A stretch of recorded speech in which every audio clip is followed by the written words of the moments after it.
I'll bring in on this one. Let's take a question now from social media. Question. Before we move on, you want in on this issue? They want you in on this issue. Would you like in on this issue?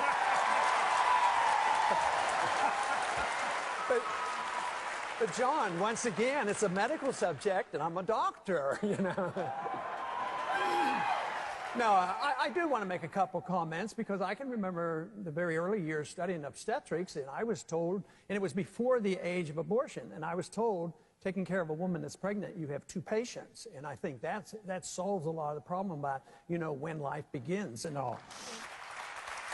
But I also experienced a time later on in my training in the 1960s when the culture was changing. The Vietnam War was going on, the drugs were there, and pornography came in, and abortion became prevalent even though it was illegal. So the morality of the country changed, but then the law followed up. When the morality changed, it will reflect on the laws. The law is very important. We should have these laws, but law will not correct the basic problem, and that's the morality of the people that we must do.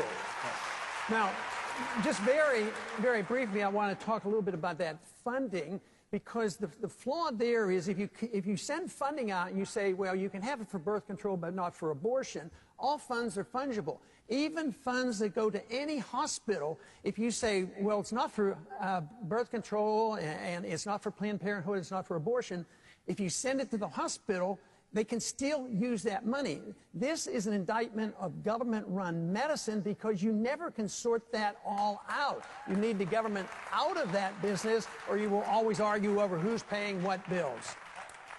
Very quickly, Senator. I think that was directed at me, and so I would just say this. Congressman Paul has a national right-to-life voting record of 50%, which is pretty much what Harry Reid's national right-to-life voting record is. So to go out and say that, you know, you're someone who stands up for the right to life, you repeatedly vote against bills on a federal level to promote the right to life, and you say that this is an individual personal decision or state decision.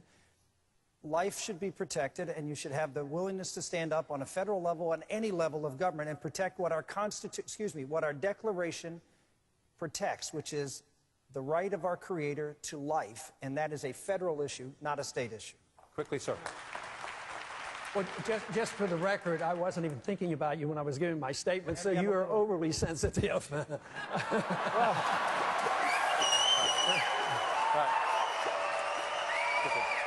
But it is true that we have a disagreement on how we approach it. I followed what my understanding is of the Constitution, and it does allow for the states to deal with difficult problems.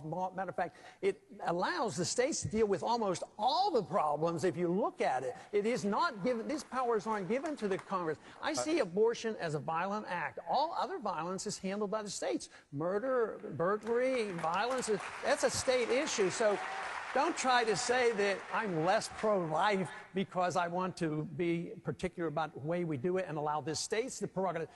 This is the solution. This is the solution, because if we would allow the states to write their laws, take away the jurisdiction by a majority vote in the Congress, you repeal Roe versus Wade overnight instead of waiting year after year to change the court system.